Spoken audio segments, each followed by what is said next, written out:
আমাদের সাথে এই মুহূর্তে রয়েছে ফলতার তৃণমূল প্রার্থী জাহাঙ্গীর খান।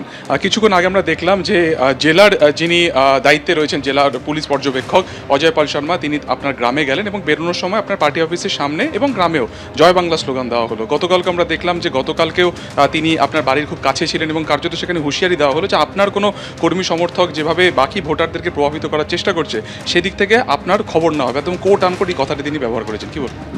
দেখুন, গতকাল পুলিশ অবজারভার অজয় পাল শর্মা এসেছিলেন বেলা 3 ঘটিকায় আমার পার্টি অফিসে। প্রথমে এসে আমার সিকিউরিটিগুলোকে ডেকে তাদের চমকেছে, ধমকেছে এবং অ্যারেস্ট করে দেওয়ার ভয় দেখিয়েছে।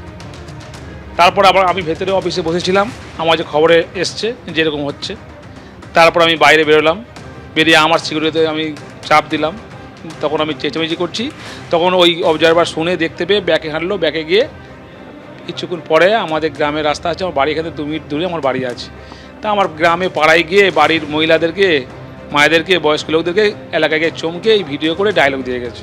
শুনছি এ নাকি পুলিশ পোস্টিংয়ের নামে টাকা নেয়, পোস্টিং করার জন্য টাকা নেয়, ট্রান্সফার করার জন্য টাকা নেয়। তারপরে একটা মহিলার সঙ্গে ওর কেস হয়েছে, সে ডিজিকে জানিয়েছিল, তাকে আবার অন্য কেসে ফাঁসানোর চেষ্টা করেছে। আবার আজকে আপনারা মিডিয়ায় দেখতে পাচ্ছেন কত মহিলার সঙ্গে ও নৃত্যতে ব্যস্ত হয়ে আছে। এই ওর চরিত্র। ও ভাবছে তৃণমূল কংগ্রেসের নেতাদেরকে ধমকে চমকে ভয় দেখিয়ে ও ভাবছে উত্তরপ্রদেশের মতো বুলডোজার চালাবে। ঠিক বাংলার মাটি থেকে এবং ফলতার মাটি থেকে আমরা বিজেপিকে উৎখাত করব এবং উচ্ছেদ করব। উত্তরপ্রদেশে বলা হচ্ছে যে সিংহম আইপিএস অফিসার, আপনি সামলাবেন কি? ও যেদিকে নিজে সিংহম মনে করে, আমি নিজেকে পুষ্পা মনে করি, ঝুঁকে গানে। পুলিশ পর্যবেক্ষক এলো, তাকে কেন্দ্র করে যে স্লোগান দেওয়া হলো, এই স্লোগান দেওয়াটাকে আপনি কিভাবে দেখছেন? আপনার কি নির্দেশ ছিল? আমার কোনো নির্দেশ ছিল না, এটা সাধারণ মানুষের স্বতঃস্ফূর্ত ভাব।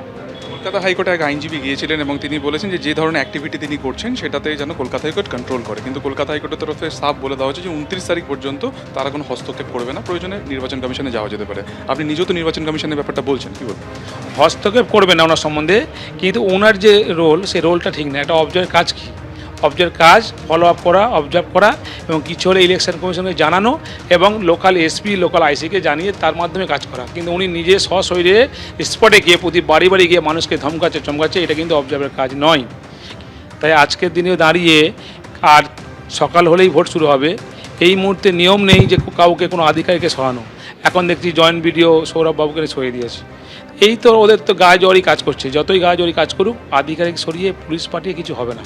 সিংঘম পুলিশ নেতার বিপরীতে তিনি কিন্তু পুষ্পারাজ হিসেবে নিজেকে বলছেন এবং জয়ের ব্যাপারে তিনি একেবারে আত্মবিশ্বাসী। ক্যামেরায় অজয়ের সঙ্গে সুকান্ত মুখোপাধ্যায়, এবিপি আনন্দ। যেন যুদ্ধ চলছে, শুধু নৌসেনা আর বায়ুসেনা নেই। নৌসেনা আর বায়ুসেনা হলে পুরো যুদ্ধ। আরে এই যুদ্ধটা যদি পায়েলগাঁওতে করতেন তাহলে 26 জন সহনাগরিককে হারাতে হতো না, এটা ভোট না যুদ্ধ। মানুষ তার পবিত্র গণতান্ত্রিক ভোটাধিকার প্রয়োগ করবেন, নির্বাচন কমিশন দেখবেন যে সুষ্ঠু অবাধ নির্বাচন হচ্ছে কিনা। কিন্তু মানুষে এক একটা পাড়া থেকে 100-150 সেনাবাহিনী মানুষের বাড়িতে পৌঁছে যাচ্ছে, মানুষ ভীত সন্ত্রস্ত হয়ে পড়ছে। এইভাবে হয় না। আর আপনারা তো আরো পারেন, বলছেন সিংহাম এসছে, কিসের সিংহাম? আরে তৃণমূল কংগ্রেসের কর্মীরা হচ্ছে পুষ্পা, ঝুঁকে গা নেই, ওরা ভয় ডর পায় না।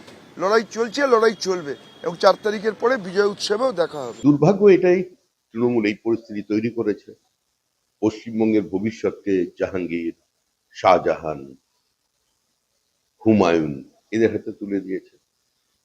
আজকে গোটা পশ্চিমবঙ্গবাসীকে চিন্তা করতে হবে তাদের প্রতিনিধিত্ব করছেন কারা, এবং একই সঙ্গে এটা সংখ্যালঘু সমাজেরও ভেবে দেখা দরকার যে পুরো সমাজকে কলুষিত করছে, কালিমা লিপ্ত করছে এই তৃণমূল কংগ্রেস।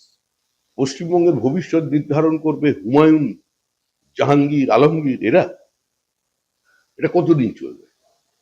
আজকে সার্বিকভাবে গোটা সমাজকে, গোটা রাজ্যবাসীকে এবং একই সঙ্গে সংখ্যালঘু সম্প্রদায়কে চিন্তা করতে হবে যে কোথায় পৌঁছে দিয়েছে এই সরকার।